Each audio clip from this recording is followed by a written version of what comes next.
Bonjour à tout le monde. Aujourd'hui, nous allons faire la troisième édition du cycle Redécouvrir le féminisme de la chaire Global Networking version française. Et donc aujourd'hui, nous allons avoir les membres de Global Networking qui sont des pays francophones. Donc nous aurons la France, le Gabon, le Sénégal. Et nous allons commencer par Laure. Donc, Laure, elle est country chair du Gabon. Donc, c'est une série de questions qui vont être posées et ensuite, chacune donnera son avis.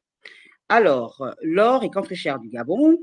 Qu'est-ce que le féminisme et comment a-t-il changé votre perception depuis que vous l'avez exploré plus en profondeur, personnellement et dans le contexte de votre pays, le Gabon?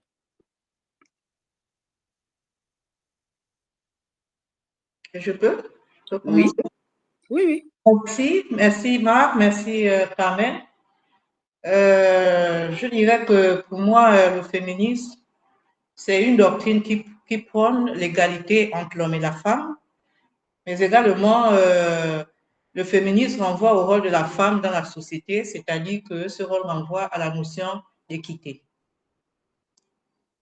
Ça, Et c'est comment a-t-il changé votre perception depuis que vous l'avez exploré plus en profondeur, oui, personnellement et bon, dans le contexte du bon, oui, Gabon? personnellement, pour moi, je dirais que ça a été vraiment une très bonne perception. Ma perception a changé parce que déjà dans mon milieu professionnel, j'ai eu la chance d'occuper des postes stratégiques à responsabilité, comme chargé d'études dans un cabinet ministériel, mais également j'ai été directeur général du tourisme et par la suite, j'ai été nommé directeur général adjoint de l'hôtellerie. Et aujourd'hui, je suis à l'inspection générale des services comme inspecteur des services. Voilà, c'est tout ce que je peux dire pour le moment. Très bien. Alors, Lydiane, quel est ton avis sur la question? Lydiane, elle est présidente région Grand Est de Global Networking France. Merci Carmen. Merci aussi à Mar que je découvre.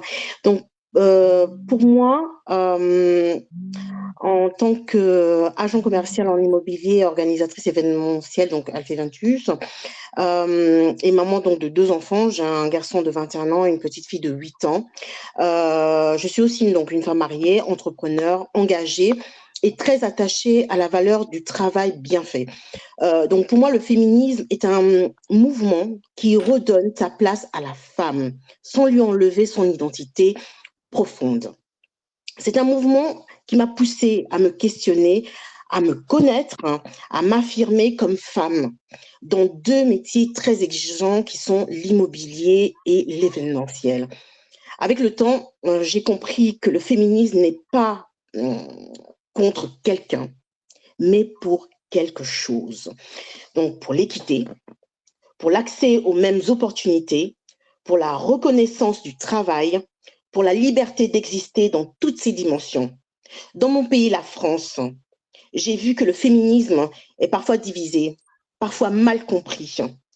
Moi, je l'ai découvert à travers mon propre parcours d'indépendante, de maman et de femme engagée. Très bien. Merci Lydiane. Nous allons accueillir Mar Introini, la Global Chair de Global Networking mondial, donc la présidente mondiale du G100 Global Networking, qui a quelques mots à nous dire. Merci Mar. Merci Carmen et bienvenue à tous à cette troisième édition de Découvrir le féminisme français, animée par notre coordinatrice. Après les éditions d'espagnol, anglais et la prochaine édition sera en portugais. Un immense merci à tous pour votre bienveillance et pour le leadership de notre chère Carmen Nassamba, coordinatrice des pays francophones, qui a se constitué une équipe de professionnels et de leaders, mais aussi de personnes généreuses qui ont accepté ce travail bénévole exigeant.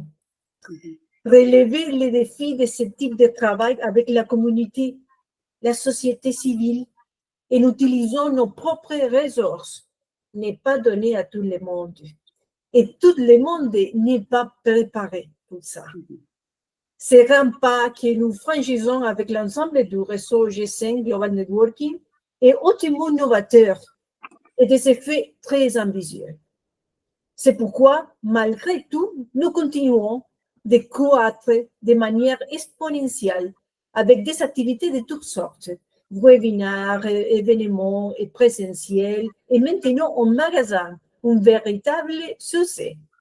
Nous faisons du débat, de la collaboration et des réseaux de tâches notre objectif et notre essence. Et pour cela, nous avons besoin de personnes de bonne volonté. En redécouvrant le féminisme, on peut se demander ce qu'il y a à découvrir de nouveau. C'est précisément son évolution d'un féminisme fédérateur.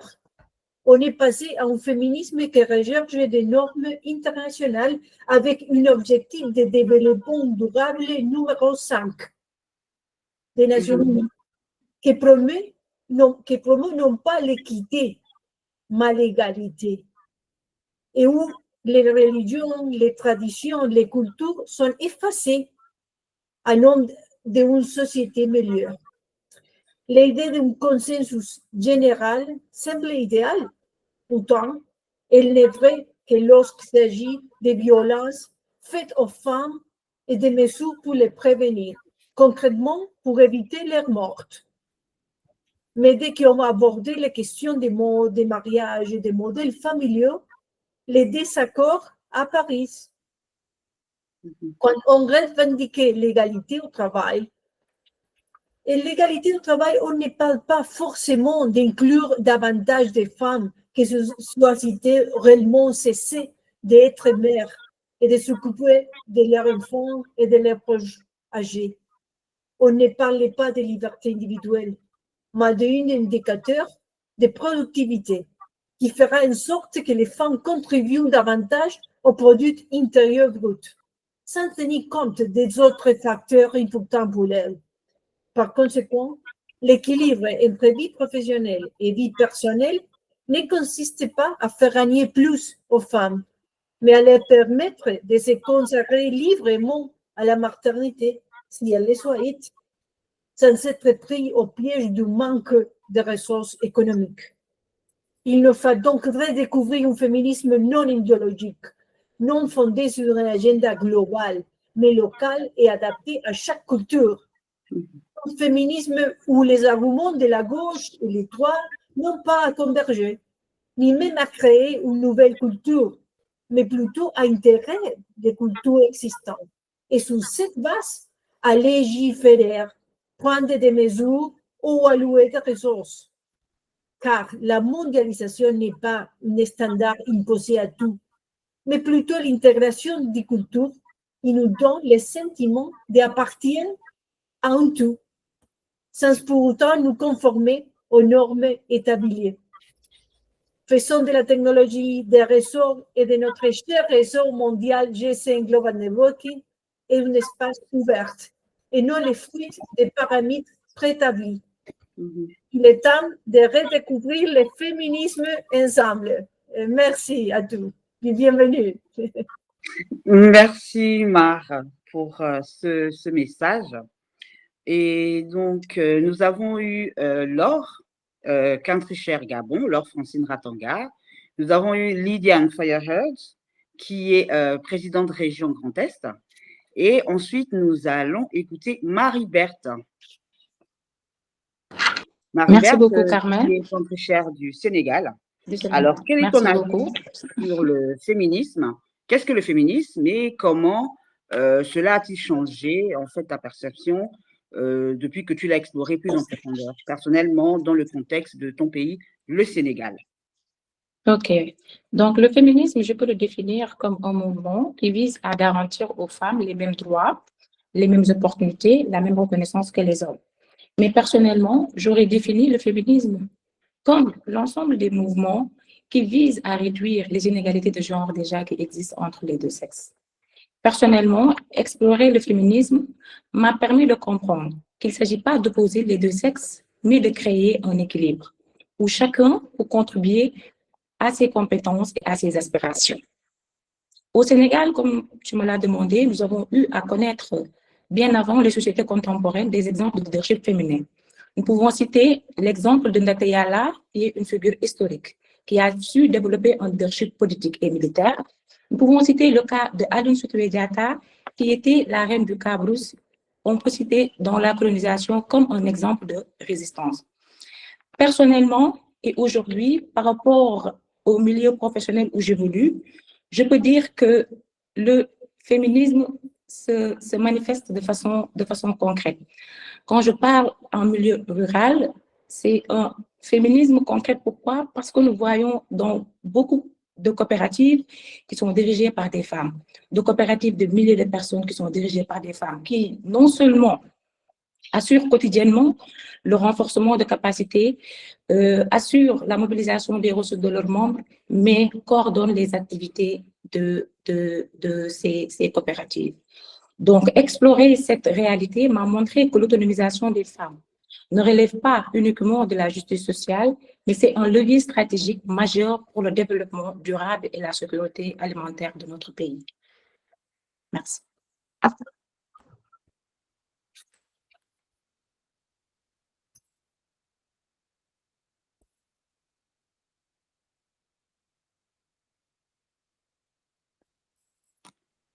Ok, Abiba, c'est à ton tour. Alors, Abiba, elle est conseillère G100 Global Networking France. Alors, quel est ton avis sur cette question? Qu'est-ce que le féminisme et comment cela a-t-il changé ta perception plus en profondeur personnellement dans ton contexte et ta double culture, Abiba? Tout à fait, tout à fait. Alors, en tant que déjà maman de quatre filles, médecin et ayant fait des études dans un contexte différent de la France, puisque j'ai grandi en Algérie, même si je suis née en France. Donc, pour moi, le féminisme, c'est la recherche, la quête d'une égalité entre hommes et femmes. Parfois, je pense que le féminisme, c'est un combat aussi. C'est comme ça que je le ressens quand j'écoute ceux qui évoquent le féminisme ou qui combattent ou recherchent cette égalité. Alors, comme j'ai grandi en Algérie, ce que j'ai dit, j'ai pu voir comment le féminisme prend des nuances différentes selon les contextes culturels. On ne vit pas le féminisme en Europe comme on le vit dans ces contextes-là, africains, arabo-musulmans et autres. J'ai perçu le féminisme comme une lutte pour l'égalité juridique et sociale ici en France, mais en Algérie, c'est plutôt des enjeux féministes qui s'entremêlent avec des traditions religieuses et culturelles. Cette double avis ou cette double observation m'a fait évoluer vers une vision plus évoluée et plus nuancée et surtout empathique par rapport au féminisme qui se pratique dans ces pays-là. Voilà, donc il y a une pratique différente entre l'Europe et ces pays où la culture est encore et les traditions sont encore très ancrées. Très bien, merci Abiba. Alors Claude, quel est ton avis sur la question? Alors, le féminisme, pour moi, dans un premier temps, c'était un cours d'histoire à l'université. Donc, je ne comprenais pas forcément l'importance du féminisme, surtout dans le contexte au Gabon. Donc, le féminisme, c'est un mouvement qui est né à la fin du 19e siècle.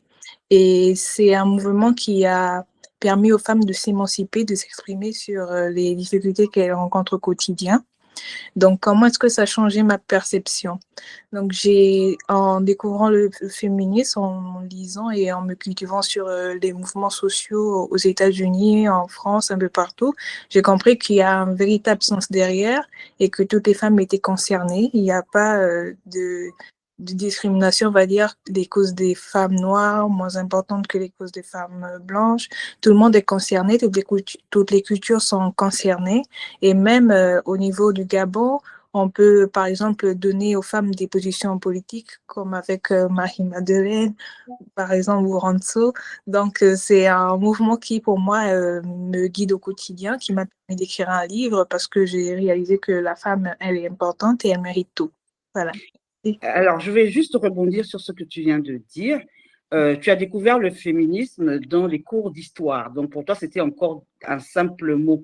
Et c'était au Gabon. Et maintenant, depuis que tu es en France, est-ce que tu perçois la différence aujourd'hui? Est-ce que tu l'abordes d'une autre manière et maintenant que tu es au G100? Oui, effectivement, depuis que je suis en France, j'ai réalisé que c'est vraiment, on va dire, une force pour les femmes de s'imposer dans la société. Il y a par exemple un fait qui m'a beaucoup impacté à l'université, donc le soutien-gorge. J'étais étonnée de voir les filles ne pas porter de soutien-gorge, mais elles disaient que c'était une manière de revendiquer leur choix, leur corps. Et c'est au quotidien le féminisme en Europe. Et avec Global Networking, c'est davantage plus impactant, plus présent, parce que c'est une association une organisation qui est créée par des femmes qui aident les femmes. Donc, ça prend tout son sens. Et on voit des femmes de différents secteurs, de différents milieux. Donc, c'est impactant. On voit que la femme, elle prend un rôle dans la société, un rôle très important même. Voilà. Merci. Merci beaucoup. Alors, qu'est-ce qui est le plus important, l'équité ou l'égalité, Laure, selon toi? C'est bon, on m'écoute? Très bien. Oui, oui, selon moi, c'est l'équité, hein. C'est l'équité. Pourquoi? Parce que l'équité vise à atteindre l'égalité en tenant compte des spécificités de chaque individu ou du groupe. Donc, nous ne devons pas nous baser sur le genre, mais sur la plus-value que chaque individu apporte dans son domaine de compétences. Et ici au Gabon, comme le disait tout à l'heure Claude, la femme a un rôle de choix dans la société. Et pratiquement près de 5 ans, sinon plus, les plus hautes autorités ont décrété la décennie de la femme. Donc, vous voyez un peu que la femme est mise en avant dans toutes les sphères de la société. Et comme disait Claude, nous avons une femme présidente du Sénat. Vous voyez un peu, nous avons même eu une femme présidente de la République qui est malheureusement décédée, Madame Rose Francine Rocombé. Nous avons des femmes ministres. Nous avons des femmes, comme vous avez vu, je vous ai parlé un peu de mon déroulé professionnel que j'ai occupé des hautes fonctions comme directeur général. Il y a des femmes vraiment dans tous les domaines et ça vraiment au Gabon, pour ça, j'en suis fière parce que les autorités ont pris conscience que vraiment la femme a un rôle de choix et la femme a une importance dans la société. Merci.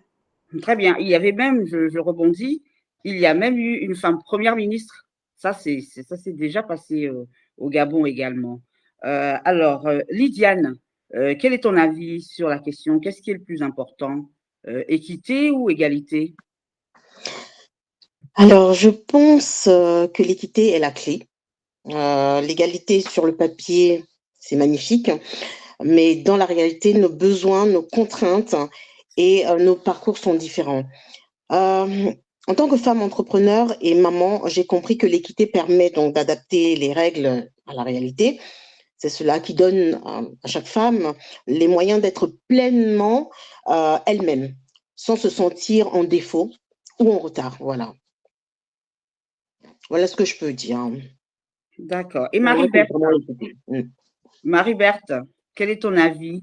Et au Sénégal, qu'est-ce qui prime? Ou alors c'est 50-50? Bon, pour moi, l'égalité et l'équité, c'est deux concepts qui sont complémentaires. Parce que quand on parle un peu par rapport à la définition, c'est que par rapport à l'égalité, on cherche à avoir les mêmes droits, à avoir les mêmes représentations, à avoir les mêmes ressources, les mêmes opportunités. Alors que l'équité, lui, elle prend en compte les besoins et les ressources qui sont disponibles, les réalités qui sont vécues par chacun, afin de créer des conditions qui permettent d'atteindre cette véritable égalité. Je prends exemple, par exemple, dans la scolarisation, souvent, dans notre société, nous avons des lois qui exigent que la scolarisation est pour tous. Mais derrière, ils ne prennent pas en compte déjà les pesanteurs socioculturels et les normes sociales qui vont faire que souvent la fille n'a pas la même opportunité que le jeune garçon. Donc, il faudrait d'abord au préalable, déjà, quand on met ce genre de loi, pouvoir mettre les conditions qui vont permettre à tous de pouvoir être égaux. Merci.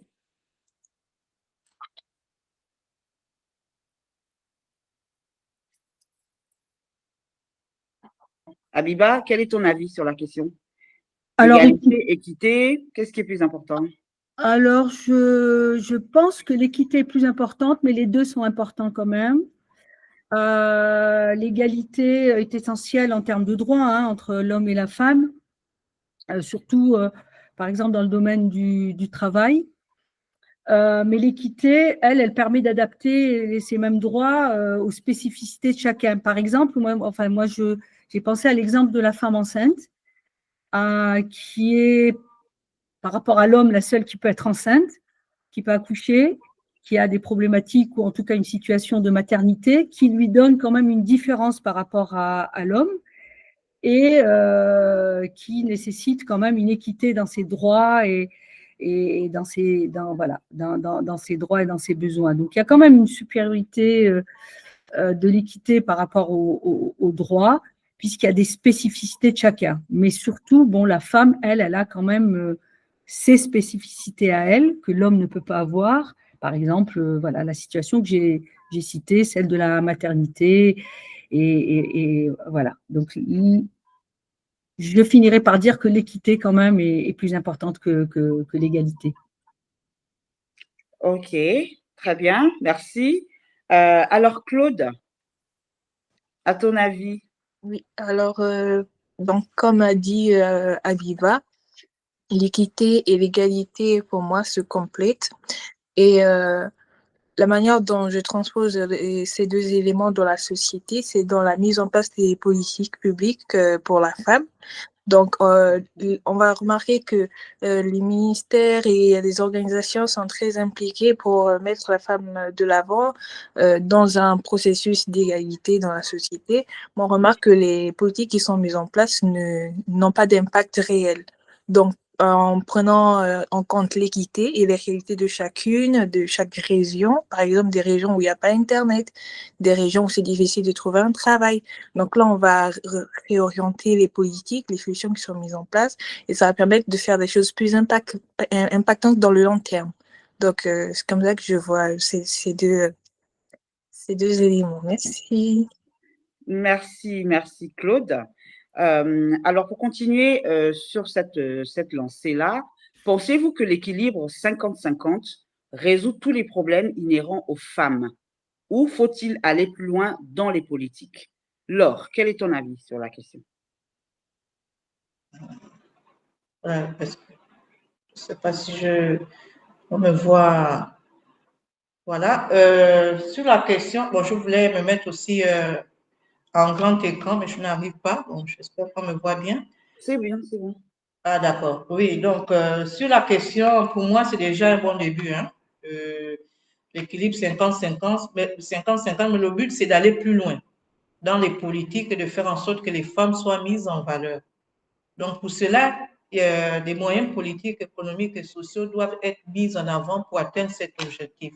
Donc, vraiment, que nos autorités essaient de réfléchir dans ce sens pour pouvoir mettre en avant l'autonomisation des femmes, l'entrepreneuriat des femmes, pour que les femmes vraiment puissent émerger dans tous les secteurs d'activité. Pour le moment, je m'arrête là. Peut-être il y a d'autres qui vont pouvoir développer. Merci. D'accord. Lydiane, quel est ton avis?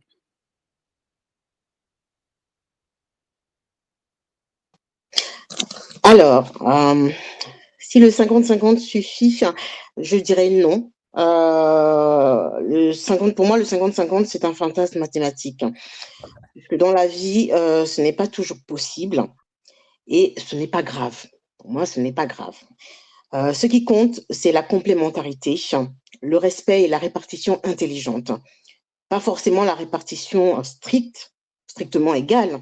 Les politiques, bien sûr, doivent aller plus loin que des pourcentages.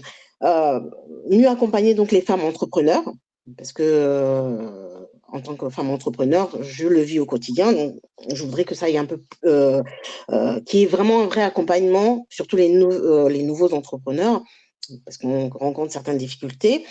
Mieux protéger donc les femmes isolées, parce que oui, j'en rencontre des femmes isolées qui sont actives, voilà.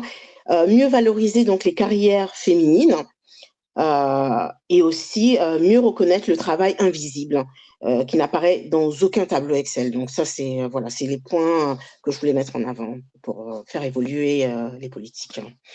Voilà. D'accord, donc dépasser toutes les statistiques, donc dépasser les chiffres, tout ce qui est mathématique et être plus concret. Alors, Marie-Berthe, qu'est-ce que tu en penses? Moi, je prends exemple une entreprise.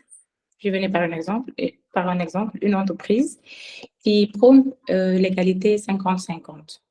Alors que derrière, ce que nous remarquons le plus souvent, c'est que lors des promotions, on ne voit pas l'équité dans tout ce qui est mentorat et autres. Donc, toujours, on remarque des discriminations ou des situations où les femmes sont désavantagées. Donc, pour cela, l'équilibre 50-50 est bon, mais il faut l'accompagner de politiques. Les politiques peuvent être des renforcements de capacités, de protéger aussi les femmes contre les violences, de reconnaître leur travail, de renforcer leur mentalité. En résumé, je peux dire que les 50-50 ouvrent la porte, mais ce serait beaucoup plus important qu'on puisse mettre en place des politiques qui accompagnent ces lois dans les 50-50. Merci. D'accord, donc le 50-50 ouvre la porte. Alors, Habiba, ça ouvre la porte ou ça ferme? Ou alors une autre voie? Alors, sincèrement, bon, je rejoins quand même l'idée de Liliane. 50-50, c'est un chiffre, hein, mais ça peut ne pas être 50-50, mais équitable et égal. L'homme a ses spécificités, ou le comportement de l'homme, ou les besoins de l'homme ont leurs spécificités, celles de la femme aussi. Donc, il suffit tout simplement d'être équitable, même si ce n'est pas 50-50. Mais avec de l'équité, on arrive à une proportion, on va dire, équitable et qui ferait sens à 50-50. Voilà, donc c'est juste. Et les politiques, effectivement, il ne faut pas que ce soit que de la politique, que des mots et des phrases, mais il faut que ça soit sur le terrain, voilà, un véritable travail pour atteindre, je dirais l'égalité, je dirais même pas 50, ni 50, ni 40, ni voilà. D'accord. Donc, pas de statistiques, plus que des mots. Claude, quel est ton avis?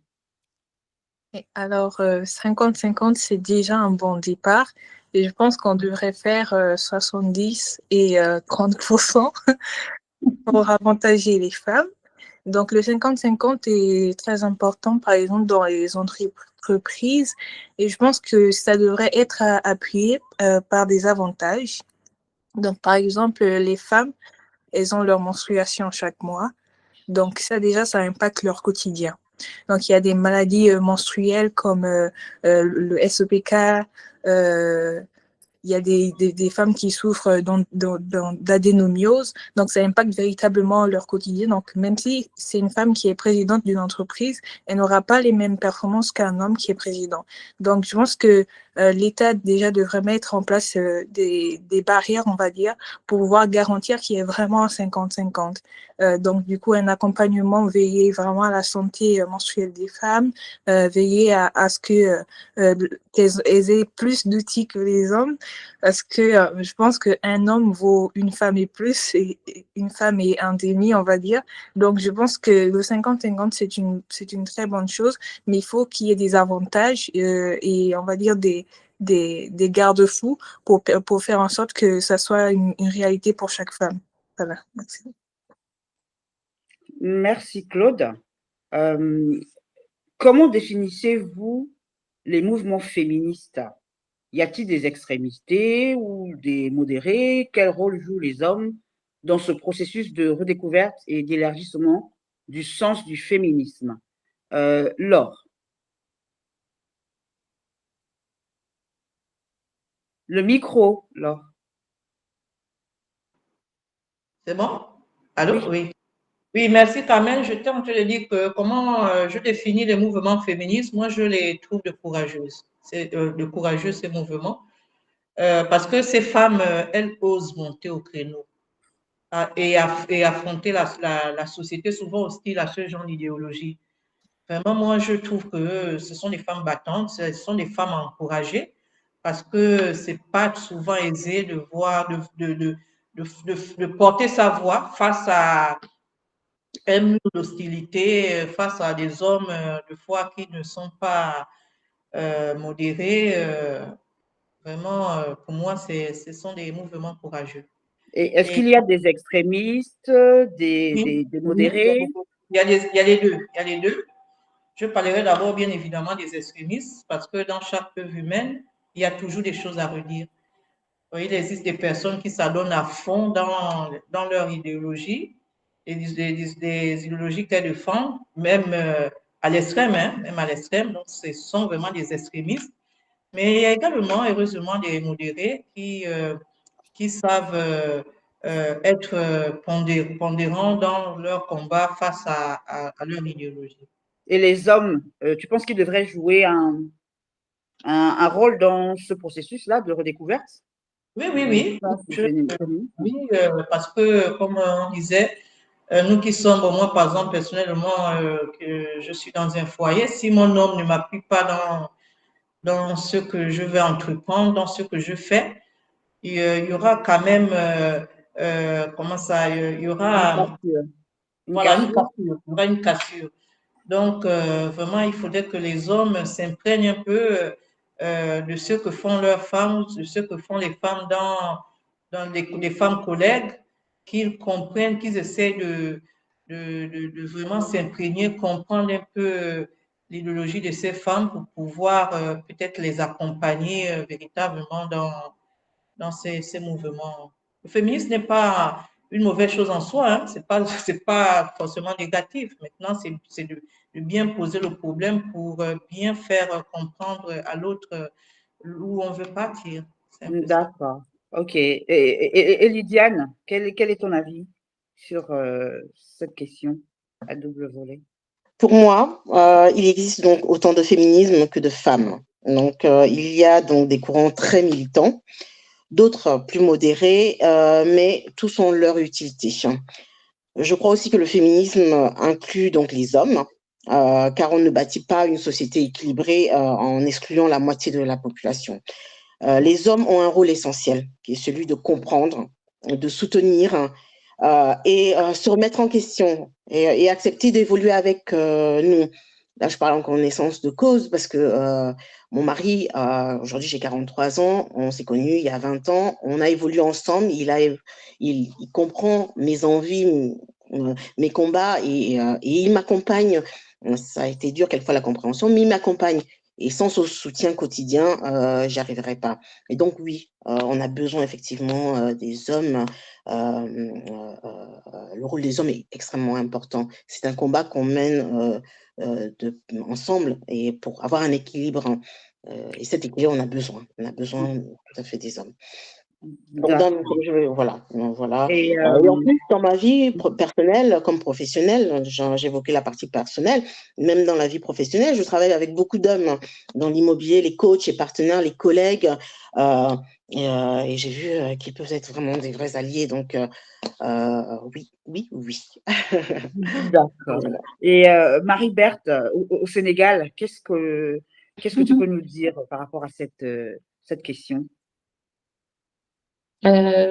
Bon, par rapport au féminisme, je peux dire qu'il n'y a pas de radicaux, de courants plus radicaux ou modérés.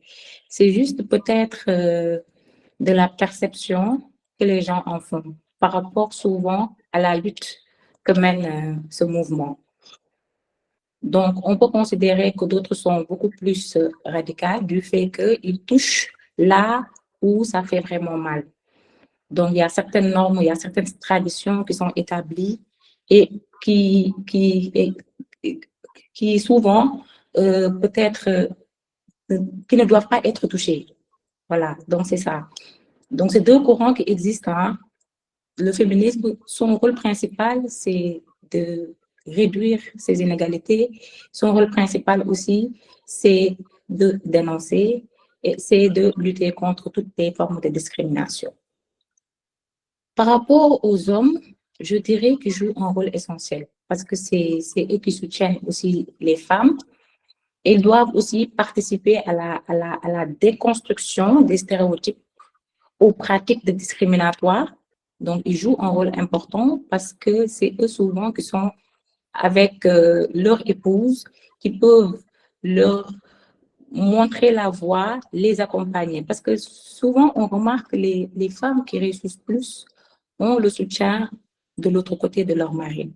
Donc, si l'homme est sensibilisé, si l'homme a en tête tout, la déconstruction de tous ces stéréotypes, elle peut apporter beaucoup à la famille, particulièrement à la société. Donc, je peux dire que les hommes jouent un rôle important et essentiel dans ce processus. D'accord. Mais heureusement que le féminisme, vraiment, c'est la redécouverte, hein, parce que moi, j'ai découvert en France les féministes, on va dire extrémistes, c'est-à-dire que porter des talons, mettre du rouge à lèvres, ça voudrait dire qu'on n'était pas féministe. Donc ici, en France, on trouve un peu de tout. Hein. Donc, heureusement que par rapport à ce que vient de dire Marie-Berthe, on peut voir que c'est perçu différemment. Donc, Abiba, quel est ton avis sur cette question? Alors moi, je pense que le féminisme, il est autant extrémiste que modéré, autant timide que énergique, en fonction des sociétés. Parce qu'il faut savoir que dans une société européenne, on l'a tous vécu, les revendications sont totalement différentes que certains pays où le féminisme va rechercher juste un petit avantage, alors qu'en Europe, comme a dit Berthe, je pense, va chercher beaucoup plus que ça. Voilà, les talons, le fait de se dénuder, de vivre sa vie librement, sans la contrainte ni l'interdit. Que dans d'autres cultures, eh ben, l'interdit est là, il y a le poids de la religion, il y a le poids de la culture, qui fait que le féminisme est timide et n'est pas aussi extrémiste que certaines sociétés. Maintenant, l'homme a sa grande importance, hein. Heureusement et malheureusement. Heureusement pour ceux qui adhèrent à la cause de la femme, ceux qui aident, donc les maris aidants, les papas aidants, les papas ou les maris compréhensifs. Je reviens toujours à la culture, parce que dans d'autres pays, ça ne se passe pas comme ça. C'est malheureusement l'homme contrôle, l'homme macho, l'homme qui n'accepte pas le féminisme en tant que tel, hein, parce que estime que c'est un combat qui n'a pas lieu d'être, et voilà. Mais l'homme doit être doit être aidant et doit être à côté de la femme dans ce combat. Et d'ailleurs, s'il y a le combat, c'est parce que l'homme ne veut pas qu'il y ait l'égalité. C'est surtout ça. Mais c'est Et c'est aussi peut-être parce que souvent ces hommes pensent que le féminisme, c'est contre les hommes. C'est aussi souvent ça, le gros problème. Alors, Claude, quel est ton avis? Alors, comment définir les mouvements féministes? Donc, je dirais que les mouvements féministes sont assez variés et englobent plusieurs problématiques. Donc, on peut avoir des problématiques culturelles, politiques, religieuses. Donc, on va dire que c'est vrai que des fois, il y a des féministes qui sont très radicalisés et d'autres qui sont plutôt très doux. Donc, en soi, je pense qu'on ne devrait pas juger sur la radicalité ou sur le fait que ça soit modéré parce que chaque femme vit l'expérience à sa manière et elle combat le mal aussi à sa manière. Donc, je pense qu'on devrait plutôt juger sur l'efficacité des actions et des mouvements qui sont mis en place. Et parler de la place de l'homme. Donc, comme chacune a pu le dire, l'homme ne devrait pas être exclu de ce combat. Au contraire, il ne doit pas être non plus avoir la place centrale. Donc, l'homme doit être impliqué et il doit coopérer. Il doit accepter que certaines fois, il doit laisser la place à la femme de s'exprimer. Il doit faire ce sacrifice dans la société pour permettre à cette dernière de se dynamiser, mais c'est pas le mot, mais voilà, de se renforcer, on va dire, dans la société et dans tout ce qu'elle peut entreprendre. Voilà. Merci. D'accord. Alors, Laure, comment redécouvrir le féminisme à travers le quotidien des femmes dans différents contextes sociaux? Est-ce que devenir femme au foyer et mère est-elle considérée comme une raison d'échec? Merci Carmen. Comment redécouvrir le féminisme à travers le quotidien des femmes? Pour moi, c'est dans la détermination de ces femmes à se lancer dans toutes sortes d'activités socio-économiques. Donc, je prendrai le cas du Gabon. Nous, au Gabon, ici, nous retrouvons les femmes dans pratiquement tous les domaines, dans l'entrepreneuriat, dans les hautes sphères de la société, comme je l'ai dit plus haut. Et même, il y a des femmes maintenant qui osent dans les métiers qui étaient spécifiques aux hommes. Il y a des femmes qui se lancent dans la soudure, il y a des femmes qui se lancent dans la mécanique, il y a des femmes qui se lancent même dans la conduite des gros engins parce qu'avec les nouvelles autorités, ils ont mis en place des politiques qui font en sorte que, parce qu'ils veulent créer des sociétés maintenant de transformation sur place, donc ils ont fait en sorte qu'ils ont lancé des formations pour que les jeunes puissent aller découvrir des métiers, aller se former dans des nouveaux métiers, comme par exemple conductrice des caterpillars, des gros porteurs. Vous voyez, c'est vraiment très intéressant. Et ce que je voudrais relever ici, c'est que nous avons une bonne politique salariale. C'est qu'à diplôme égal, salaire égal. Les femmes, par exemple, si il y a une femme qui a le même salaire, le même diplôme qu'un homme, ils rentrent tous dans la même boîte, ils sont agents, ils ont le même salaire. Ça, vraiment, c'est une chose quand même à relever au niveau du Gabon. Et mais est-ce que devenir femme au foyer et mère, c'est considéré comme comme un échec? Non, pas du tout.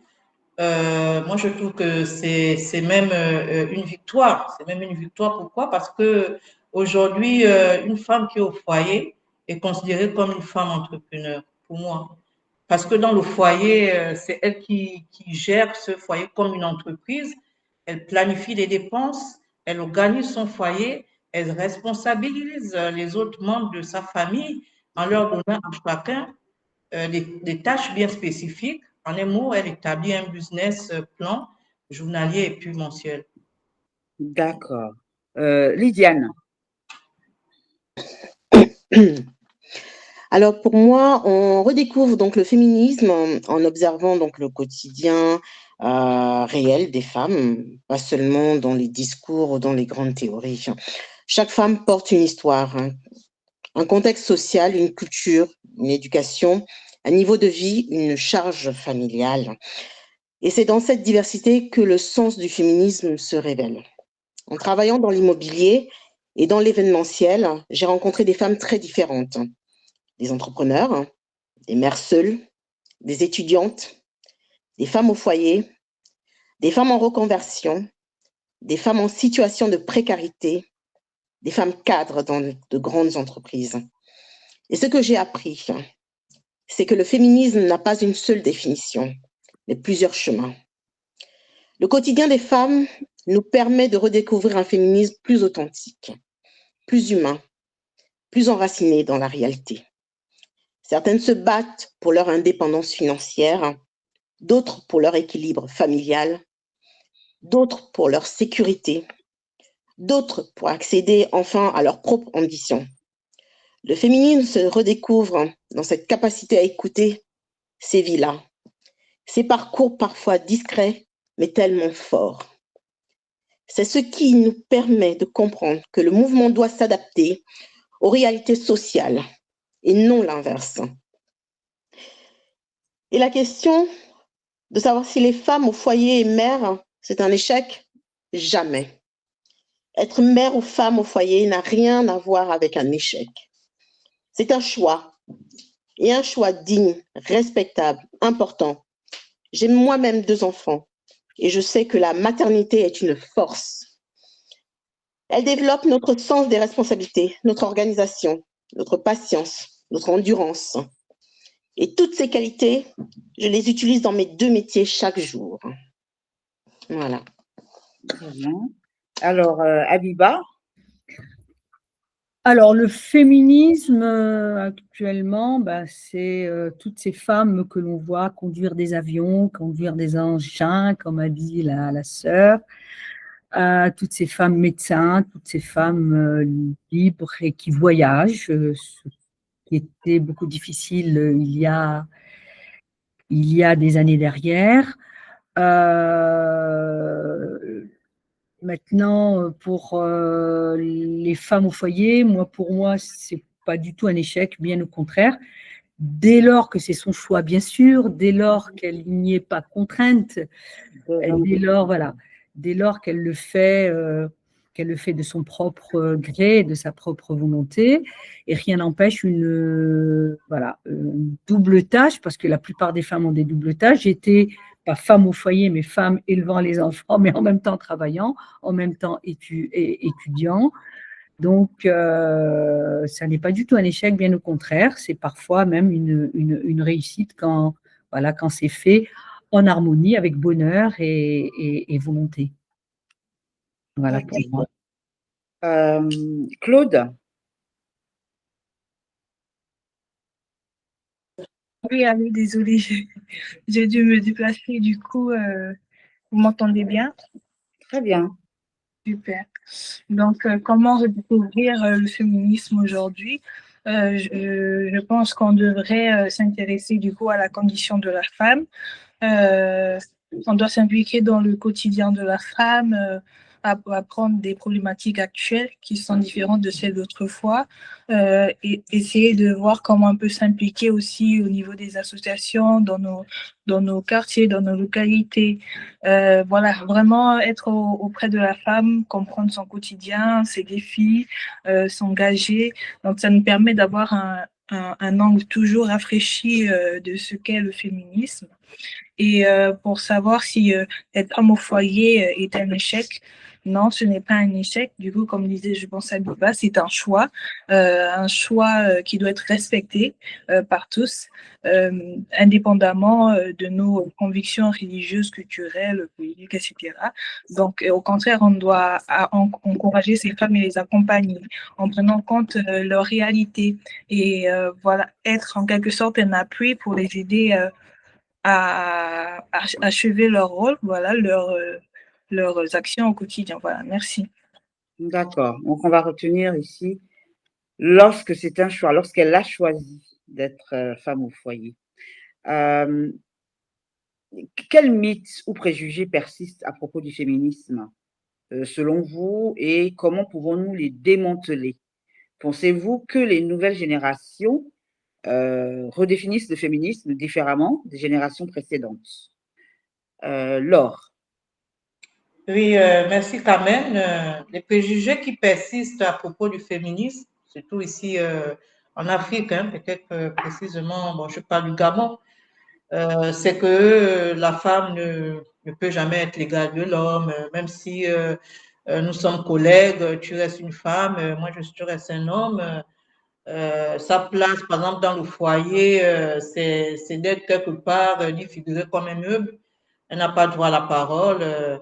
Elle ne doit pas exercer une activité génératrice de revenus quelconque. Donc, on la chosifie, quoi. On la chosifie. Et moi, je pense que pour démanteler cela, c'est d'en parler. C'est vraiment d'en parler. La femme ne doit plus se taire. Elle doit dénoncer les personnes qui continuent à la chosifier, qui continuent à penser de la sorte. Et elle doit pouvoir porter haut sa voix, où elle pourra se faire entendre, quoi. Peu importe qu'on la prenne pour une peut-être cervelée ou bien une personne mentale, mentalement dérangée, mais moi, je pense que la femme doit pouvoir parler, elle doit pouvoir s'exprimer, elle doit pouvoir taire ce genre de comportement, surtout dans le milieu du travail, parce qu'il y a des femmes, par exemple, vous avez des chefs qui vous disent non, tu ne mérites pas ta place, si tu veux avoir une promotion, il faut venir promotion canapé, mais les femmes vraiment doivent pouvoir taper du poing sur la table et pouvoir dire non, non, non. Maintenant, le dernier volet, c'était quoi, Carmen? Pensez-vous que les nouvelles générations redéfinissent le féminisme différemment? Donc, les jeunes aujourd'hui, est-ce que c'est une question qui les intéresse ou pas du tout? Personnellement, au Gabon, moi, je dirais que les jeunes d'aujourd'hui ont d'autres, comment dire ça, d'autres idéologies. Hein. Moi, ils ne s'intéressent pas trop à la question du féministe. Eux, ils sont plus poussés sur les réseaux sociaux, sur tout ce qui est, qu'est-ce que je pourrais dire, des activités plus ou moins illicites, Mais comment les amener, les jeunes filles ou même les garçons aussi, Moi, je à pense parler de ces questions-là? qu'au niveau de l'éducation, moi, je pense qu'au niveau de l'éducation, déjà, on doit pouvoir trouver des, comment dirais-je, des matières qui prônent plus ou moins le féminisme, qui parlent plus ou moins de ce genre de questionnement. Je pense que, et puis même au niveau des foyers, les parents, la maman doit pouvoir déjà inciter les jeunes à pouvoir s'intéresser à ce genre de questionnement. La Et maman seulement ou non, ou les parents? je dis les parents, hein, les parents, soit D'accord, la mère, ok. soit le père, voilà, ils doivent pouvoir parler, communiquer avec les enfants, les sensibiliser dans ce genre de mouvement, dans ce genre d'idéologie. D'accord. Et Le Lydiane? Gabon, non, le Gabon, les jeunes sont plus adonnés à autre chose qui ne les honore pas, quoi, en fait. D'accord. Lydiane, quel est ton avis? Mythe, préjugés et nouvelle génération. Donc, le mythe le plus tenace, c'est que le féminisme serait un combat contre les hommes. On a évoqué ça tout à l'heure. Carmen avait fait une parenthèse là-dessus. Ou que le féminisme aussi serait en colère radicale, anti-famille, alors que c'est faux. Il y a quelque chose qu'on oublie de dire aussi, hein, c'est que le féminisme, c'est quelque chose de joyeux, parce qu'on a l'impression qu'elles sont nerveuses, les féministes, qu'elles sont dures. Non, il y a de la joie aussi. Voilà, pour moi, c'est tous ces mythes. Pour moi, elles ne tiennent pas. Voilà, et les nouvelles générations, elles apportent un regard beaucoup plus ouvert, je trouve, hein, plus fluide, plus inclusif. Elles ne posent pas les identités déjà, et puis elles cherchent la justice. Mhm. Il n'y a pas une question de domination, c'est vraiment la justice que les nouvelles générations mettent en avant. La justice. Et puis, elles redéfinissent le féminisme aussi dans un sens plus humaniste, hein. Voilà, l'humain au sens de l'humanisme. Ça, c'est extrêmement important. Voilà. Oui, je m'arrêterai là sur D'accord. ce point, sur l'humanisme. Ok, Marie-Berthe.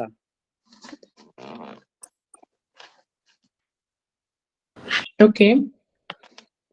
Donc, la question, c'est comment, voilà, les mythes et les préjugés.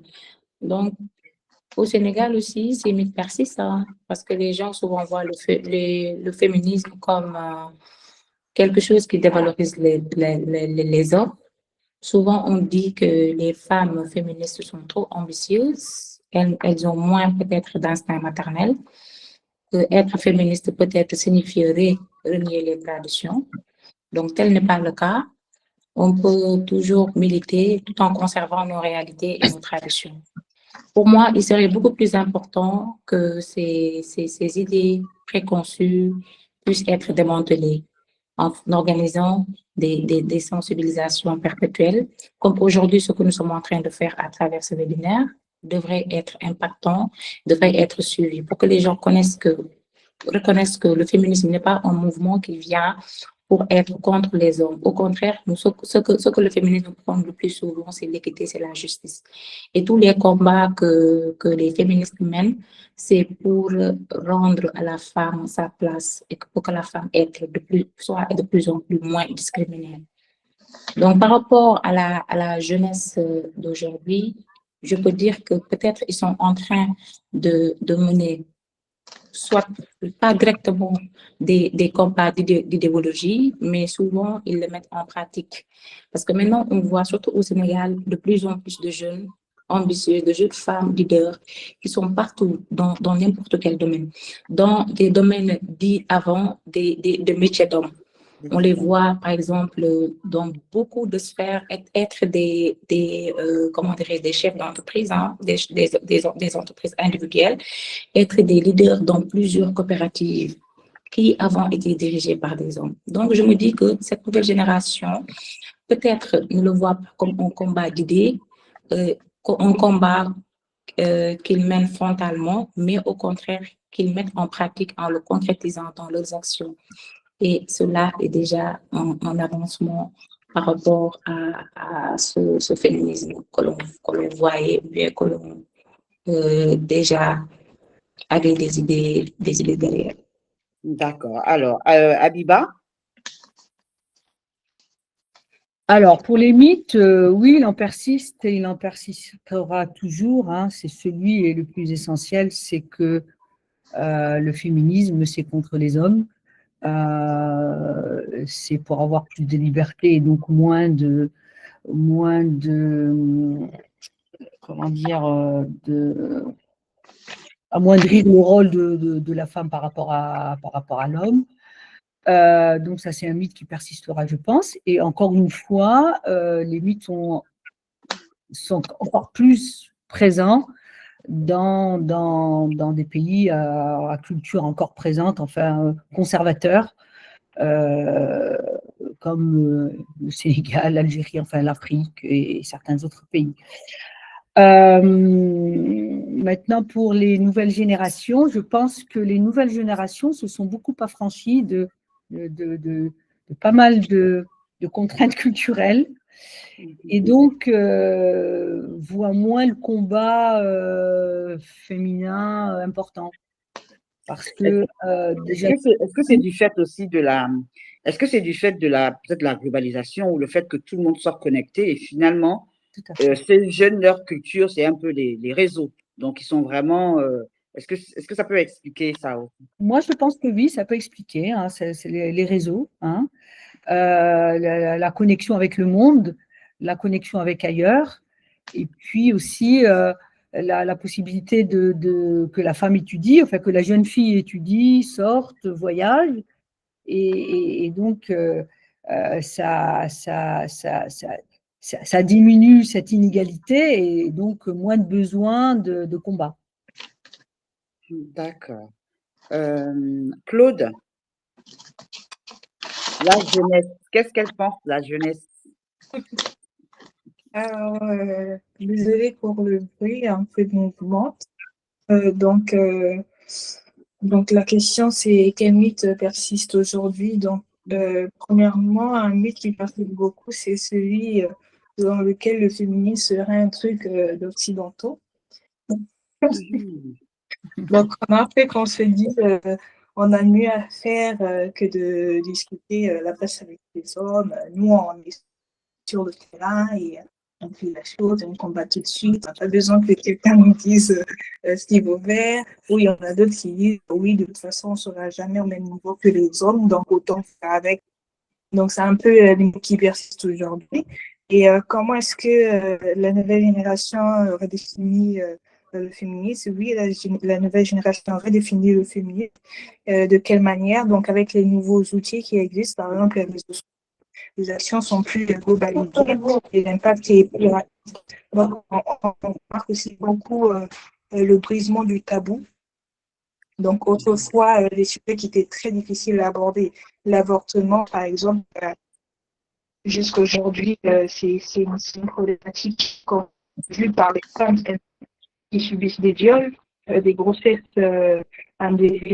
issues de viols, mais même à cause du poids culturel, elles se sentent coupables de commettre cet acte qu'elles jugent de contre-nature. Donc, la génération actuelle dans le féminisme, a vraiment eu un impact dans le fait de briser les tabous, du coup, sur le sujet, comme je dis, l'avortement, les violences sexuelles à la maison, donc depuis l'enfance. On en voit beaucoup des capsules vidéo, donc Internet joue beaucoup, du coup, de la globalisation de leurs actions. Donc, on va dire que c'est plus dynamique et ça va rapidement. Voilà. Merci. Ok, et donc là, pour conclure, vous allez chacune nous donner un peu votre définition ou ce que veut dire pour vous aujourd'hui redécouvrir le féminisme. En une phrase simple, que diriez-vous, Laure? Merci, Carmen. Carmen, je dirais, femme, lève-toi, affirme-toi dans tous les domaines d'activité socio-économique et brille. Très bien. Lydiane, en une phrase.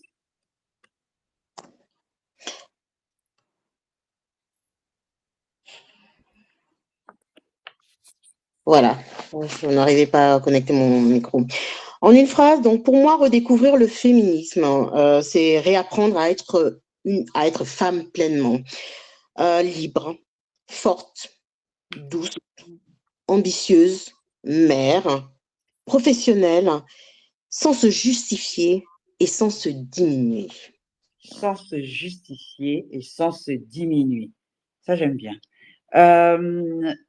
Ensuite, Marie-Berthe.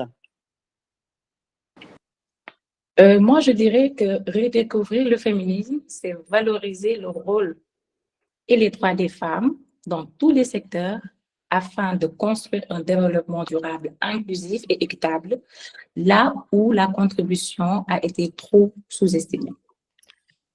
Dans tous les secteurs. Ok. Valoriser le rôle et le droit des femmes dans tous les secteurs. Aluba. Alors pour moi, redécouvrir le féminisme, c'est un cheminement féminin vers les mêmes libertés et choix de vie que les hommes. Très bien. Claude. Alors, pour moi, le féminisme aujourd'hui, apprendre à regarder leur complexité, construire Attends, s'il te plaît. Laure, tu peux mettre mute chez toi? Oui, tu peux reprendre, s'il te plaît, Claude? Oui. Alors, je disais, pour moi, redécouvrir le féminisme, c'est réapprendre à regarder les femmes dans toute leur complexité et reconstruire un monde où chacune peut choisir sa vie en paix, en dignité et en liberté. D'accord. Ok. Et donc là, nous avons terminé hein, le débat sur la question de redécouvrir le féminisme. Et donc, Mar, peut-être aura quelque chose à dire, puisque là, nous arrivons à la fin de notre débat, de notre échange. Donc, nous allons laisser la parole à Mar. Merci bien, Carmen. Je crois que tout ce qu'on dit, j'ai déjà parlé. Et le plus important, c'est la première chose pour moi, si me permettre, une chose personnelle, un objectif personnel, que c'est de trouver les confirmations de que toutes sont leaders et elles sont une femme avec un grand cœur et un grand professionnalisme. Merci bien pour ça, pour donner tout ça à ce moment-là, que c'est très important pour nous. Et c'est les choses, c'est le cœur de G5 Global Networking. Donc, et le plus important aussi, ça c'est une chose très importante, c'est que différents pays, différentes langues, différentes cultures, différents continents, Afrique et Europe, mais nous avons tellement de choses en commun, oui, des choses ensemble, que nous pouvons faire des choses ensemble. Et si tu peux faire en comparaison con les discours, les débats à niveau global, c'est très différent de ce que vraiment, individuellement, chacun pense et sent. Donc, ça, c'est notre footprint, non? Nous pouvons laisser ça, ce message, c'est ça, que les globales, première chose, le débat global, devoir écouter les messages de les personnes individuellement considérées. Et donc, je suis très heureuse. C'est vraiment un plaisir d'apprendre avec vous, spécialement Carmen. Les dernières paroles pour toi, s'il te plaît. Je vais vous remercier toutes déjà. Comme a dit Mar au début, c'est l'empreinte de notre L, Global Networking. C'est-à-dire que chacun arrive avec ses différences. La langue peut être différente, la culture peut être différente, mais c'est vraiment de laisser parler ce que nous sommes, de dire ce que nous ressentons individuellement. Donc, l'international ne doit pas, comment je vais dire, annihiler ou alors essayer d'écraser l'individualité.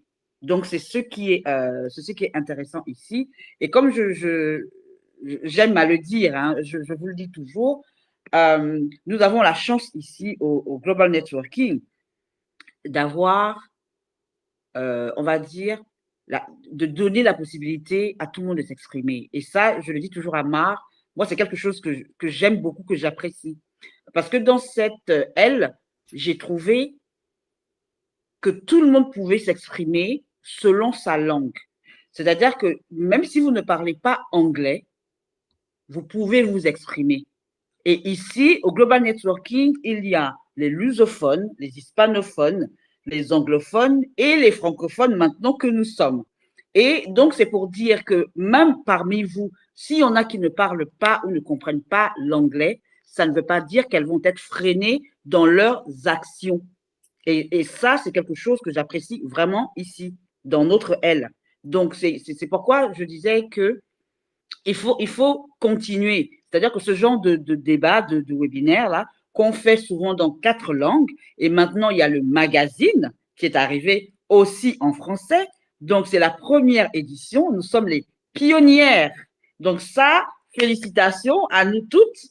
Nous sommes les pionnières et merci encore d'avoir voulu participer à ça. Chacune a envoyé son article avec des thématiques toutes aussi intéressantes.